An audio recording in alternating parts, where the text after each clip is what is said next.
네, 오늘 우리 로마서 6장 말씀 5장에 이어서 하고 있습니다. 5장 말씀에서 우리는 이 복음의 논리를 보았습니다. 하나님의 논리인 것입니다. 그것이 뭐냐? 바로 예수 그리스도 한 사람으로 말미암아서 별로 우리가 한 일이 없이 말이죠. 우리가 별로 어떤 공로나 어떤 공적이 없이 어떻게 구원을 받는다는 말인가? 어떻게 예수 한 분의 그 하나님 앞에서의 어떤 행위가 나를 구원할 수 있단 말인가? 이렇게 묻는 사람이 있다면 바로 하나님이 그것을 설명해 주시는 겁니다. 뭐냐면은 인류의 타락이, 인류가 죄인이 된 것이, 인류가 생명을 잃고 영광을 잃은 바로 그것도 너희들의 개개인의 일이 아니라 한 사람 아담, 인류의 최초의 조상인 바로 인류가 바로 한 사람일 때 있었던 바로 그 한 사람 아담이 범죄함으로 그가 하나님의 말씀을 벗어나고 자기의 길을 감으로 그의 죄로 말미암아 온 인류가 그로부터 말미암아서 모든 인류가 나면서부터 죄인으로 나고, 그래서 죄 가운데 정죄 아래 또 사망 아래 그렇게 살다가 이렇게 죄인으로서 지금 죄의 기질까지 물려받아 이렇게 사는 바로 이 현실이, 그 현실을 구원하는 방법이 하나님은 역시 한 사람, 또 사람이면서 하나님이신 하나님의 아들이신 바로 그분이 이 땅에 오셔서 행하신 그 한 분의 공로로, 그 한 분의 의로, 그 한 분의 순종으로 말미암아 인류를 구원하는 길을 여시는 그것이 바로 하나님의 방법으로 합당하다는 것입니다. 그런데 아담에게 우리가 아담의 영향을 받는 이 일은 우리가 육신적으로 아담의 후손으로 남으로 말미암아 우리가 태어났기 때문에 아담의 혈통으로 결국은 너나 나나 할 것 없이 이 땅에 아담의 후손으로 났기 때문에 육신적으로 아담에게 속하고 아담에게 연결되어 있기 때문에 아담의 것이 우리의 것이 되었듯이 아담의 그 어둠이 우리의 어둠으로 물려받은 것처럼 우리가 예수 그리스도 한 사람의 그 의와 공로로 말미암아 구원받는 일도 우리가 예수께 어떤 형태로 연결이 돼야 되는 겁니다. 예수께로 어떤 형태로 연결이 되면 그 예수의 것이 우리의 것이 된다는 거죠. 그 연결되는 것이 뭐냐? 그 고리가 뭐냐면은 우리 신앙의 표현으로 하면 바로 예수 믿음으로 됩니다. 예수를 그냥 믿는 겁니다. 이게 예수께 속하는 것은 아담께 속하는 것처럼 육신적으로 연결되는 게 아니고 영적으로 연결되는 거예요. 영적으로 연결되는 것은 그를 믿음으로 되는 것입니다. 그를 믿음으로 되고 그를 믿을 때 또 더 실질적으로 성령께서 그리스도의 영이 우리를 찾아오시기 때문에 그리스도의 영이 우리 속에 임하시고 거하시면서 예수와 우리를 실제로 연결시켜 주기 때문에 연결시켜 놓기 때문에 예수께 속한 자가 된다 이 말입니다. 그래서 이 예수 믿고 성령을 모셔서 예수와 연결이 됨으로 우리의 구원이 이루어집니다. 그 예수의 모든 의가 예수의 모든 그 영광과 거룩이 우리의 것으로 다시 주어질 수 있는 그런 길이 열린다는 겁니다. 자, 그런데 오늘 이 6장에서는 바로 이 5장에서 방금 설명드린 것이 이 6장으로 넘어와서 그러면 예수와 연합한다는 것은 어떤 것이냐 이렇게 물을 때 그 예수와 연합한다는 것의 의미를 설명해 주는 겁니다. 예수와의 연합은 어떻게 이루어집니까? 예수님께서 성육신에서 이 땅에 오시고 또 나중에 부활하신 후에 성천에서 하늘로 영광으로 다시 올려 들어가셨는데 그 사이에 일어났던 가장 중요한 두 가지 사건을 말하라고 하면 바로 그리스도 예수의 죽으심과 그리고 다시 사심, 부활이라고 할 수 있겠습니다. 그런데 이 그리스도의 죽으심과 또 이 부활이라고 하는 제일 중요한 이 사건은 우리와 관련이 되는 겁니다. 오늘 우리가 예수를, 지금 예수님이 땅을 육신으로 오셨다가 육신으로 다시 승천하신 그 이후로 지금 2000년 넘어 시간이 지났습니다. 그러나 우리가 예수를 믿고 그 예수를 보내신 하나님을 우리가 인정하고 믿고 말이죠. 그리고 우리 마음속에 예수님을 모시고 예수의 영이 우리 마음속에 들어오시면은 우리에게 그 시간을 초월해서, 이 시간에 2000년이건 앞으로 또 더 시간이 지나서 뭐 2100년이 되든지 이 시간과 관계없이 이 시간의 그 차이는 초월되어서요, 예수의 경험한 그 사건을 하나님은 하나님 앞에서 바로 저와 여러분, 예수께 속한 우리의 일로 그렇게 여겨주시는 겁니다. 예수에 있었던 일이 저와 여러분의 일로 하나님 앞에 간주가 되는데, 바로 예수의 죽음이 저와 여러분의 죽음과 같이 되고 예수의 부활이 저와 여러분의 부활로 그렇게 의미를 갖게 되는 거예요. 이것을 좀 더 또 설명을 해보겠습니다. 우리 그리스도인들이 신앙 고백을 하고 예수님을 믿고 정식으로 신앙 고백을 하면 세례를 받지 않습니까? 세례를 받을 때 지금 우리 장로교에서는 약식으로 이제 물을 머리 위에 성부, 성자, 성령으로 물을 찍어서 바르는 것으로 약식으로 해요. 이 약식은 어디서나 할 수도 있는 것은 참 좋은 점입니다. 물이 없는 데서도 하고 추울 때 물 속에 들어가지 않고 그냥 할 수도 있고. 근데 원칙은 이것의 이 약식으로 우리 장로교 이 세례의 원형은 침례라고 할 수 있어요. 그 원형은 물 속에 들어갔다가 나오는 것인데 그것을 지금 약식으로 이렇게 표현을 합니다. 그 물 속에 들어갔다가 나오는 그 침례, 예수님 시대에도 있었던 그 침례의 의미가 무엇이냐?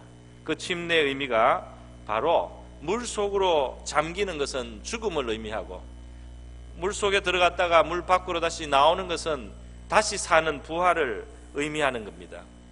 그래서 세례를 받을 때 물로 머리 위에 한번 바르는 것은 물 속에 들어갔다가 나오는 것을 의미하는 것인데요, 그것은 또 달리 말하면 죽었다가 사는 것을 말하고, 그 죽음은 예수의 십자가에 달린 죽음이 나의 죽음이요 이제, 그리고 예수가 무덤에서 나오고 하나님이 주신 생명으로 다시 살아나신 그 부활이 이제 나의 새 생명, 나의 부활의 생명이 되었습니다 하는 이 신앙의 고백인 것입니다. 이 시간을 초월해서 말이죠, 2000년이 지나건 앞으로 혹시 1000년이 더 지나서 3000년이 더 지나서 예수를 누가 믿든 그 시간은 하나님 앞에 중요한 것이 아니고 예수께 속했다는, 예수와 연결이 되었다는 그 사실이 중요한 겁니다.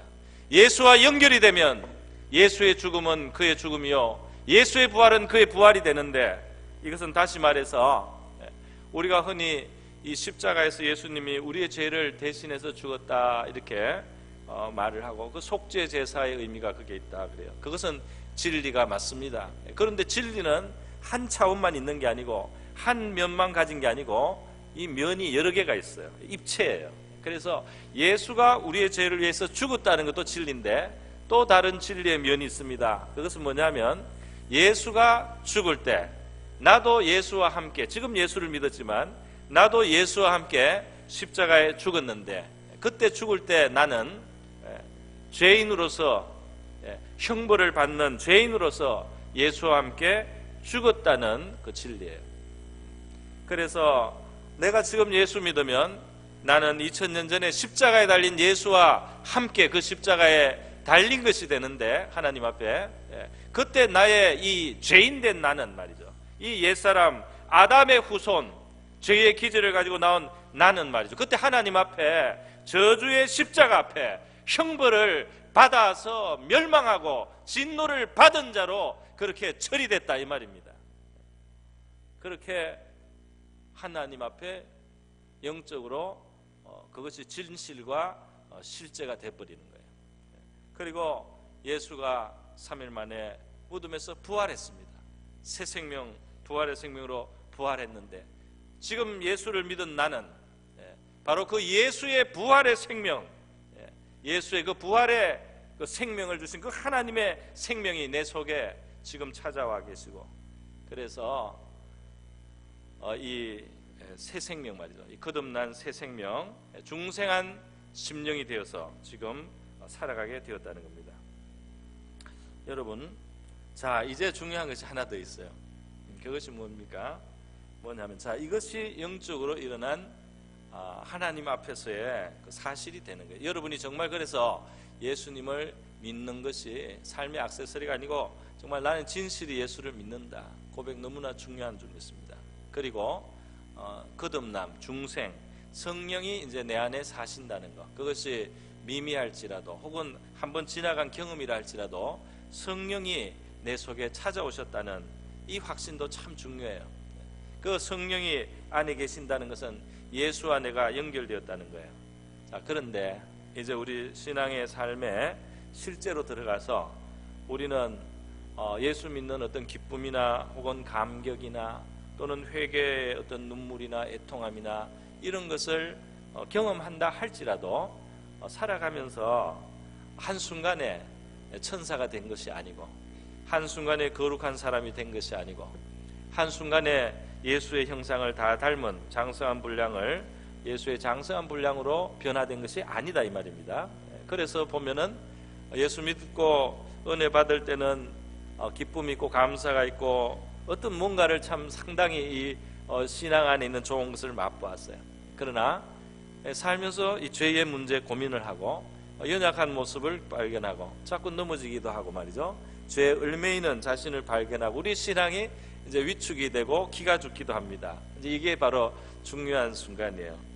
그런 일이 현상적으로 실제로 이제 일어나는 겁니다. 그래서 사람들이 고민을 하게 되는 거죠. 내가 정말 예수를 바로 믿고 있는 건가? 내가 예수를 믿었는데 왜 이러냐? 성령을 모셨는데 나는 어떻게 이렇게 이럴 수가 있느냐? 내가 구원받지 못한 것은 아닌가? 나는 하나님과 관계없는 자가 아닌가? 그때 그거는 한때 지나가는 일이었는가?